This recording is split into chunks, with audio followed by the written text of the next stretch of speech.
నమస్కారం అండి. నా పేరు doctor Sunil Reddy, consultant neuro psychiatrist at treatment range hospital KBHP Hyderabad. So ఈరోజు మనము ఆందోళన, జనరలైజ్డ్ యాంగ్జైటీ డిజార్డర్ అండ్ మానసిక ఆందోళన గురించి తెలుసుకుందాం. అసలు మానసిక ఆందోళన ఈ రోజుల్లో పోస్ట్ కోవిడ్ కావచ్చు, కాంపిటేటివ్ వరల్డ్ కావచ్చు, లగ్జూరియస్ వరల్డ్ కావచ్చు, మోడర్న్ వరల్డ్ కావచ్చు, యాంగ్జైటీ అనేది అందరికీ కొద్ది గొప్ప ఉంటుంది. బట్ దీనికి ఎప్పుడు ట్రీట్మెంట్ తీసుకోవాలి, దానికి ఈ నార్మల్ యాంగ్జైటీకి ఎలా రిలీవ్ పొందాలి మాట్లాడుకుందాం. యాక్చువల్లీ జనరలైజ్డ్ యాంగ్జైటీ డిజార్డర్ అంటే దీనికి ట్రీట్మెంట్ ఉంటుంది.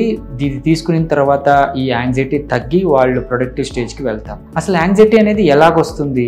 ఫస్ట్ థాట్, అంటే మన ఆలోచనలలో నుంచి ఓవర్ థింకింగ్, చిన్నదానికి కూడా అతిగా ఆలోచించటం, ఆలోచనలు తగ్గకపోవటం. ఈ ఆలోచనలు, ఈ ఓవర్ థింకింగ్ అనేది ఓవర్ థింకింగ్ లాగా ఉండదండి. ఇది నెగటివ్ థాట్స్కి వెళ్ళిపోతూ ఉంటాయి. అంటే ఏదో అయిపోతుందేమో, నేను ఇంతేనేమో, అలాగా నెగటివ్ థాట్స్ వచ్చేస్తుంటాయి. ఈ ఓవర్ థింకింగ్, నెగటివ్ థాట్స్ వల్ల మనకు కాన్సన్ట్రేషన్ లెవెల్స్, ఫోకస్ సరిగా ఉండదు. అంటే మనం చేసే పని మీద ఒత్తిడికి గురి కావటం కావచ్చు, దాని మీద ఫోకస్ చేయలేకపోవటం, ఎంజాయ్ చేయలేకపోవటం ఉంటుంది.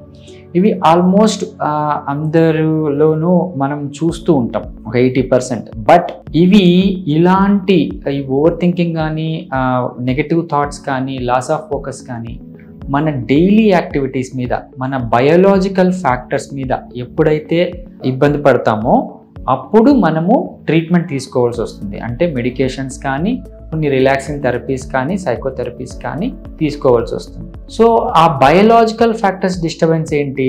ఒకటి మెయిన్గా స్లీప్. ఈ ఓవర్ థింకింగ్, నెగటివ్ థాట్స్, రోజువారీ ఇబ్బందులతో పాటు సరిగా నిద్ర పట్టకపోవటం. కొంతమంది ఎక్కువ నిద్రపోతుంటారు, అటిపికల్ డిప్రెషన్ అలాంటి కండిషన్స్ ఉన్నప్పుడు. కానీ కలత నిద్ర ఉంటుంది, హ్యాపీగా పడుకోరు.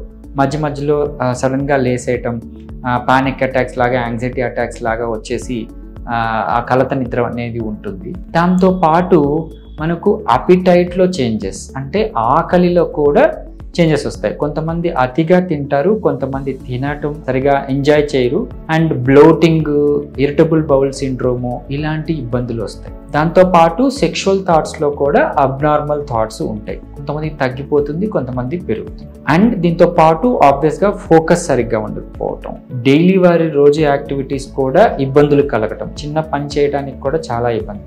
ఎప్పుడైతే ఈ బయోలాజికల్ ఫ్యాక్టర్స్ ఇబ్బంది పడతాయో అప్పుడు ఆ ఆందోళనతో ఉన్న మనుషులు ట్రీట్మెంట్ తీసుకోవడం ద్వారా ఈ బయోలాజికల్ ఫ్యాక్టర్స్ రెగ్యులరైజ్ చేయడమే కాకుండా వాళ్ళ ఓవర్ థింకింగ్ కావచ్చు, నెగటివ్ థాట్స్ కావచ్చు, ఇవన్నీ ఫోకస్ పెరగటం కావచ్చు, ఇవన్నీ సర్దుకోవచ్చు. సో అసలు యాంగ్జైటీని, ఓవర్ థింకింగ్ని ఎలా తగ్గిస్తాం?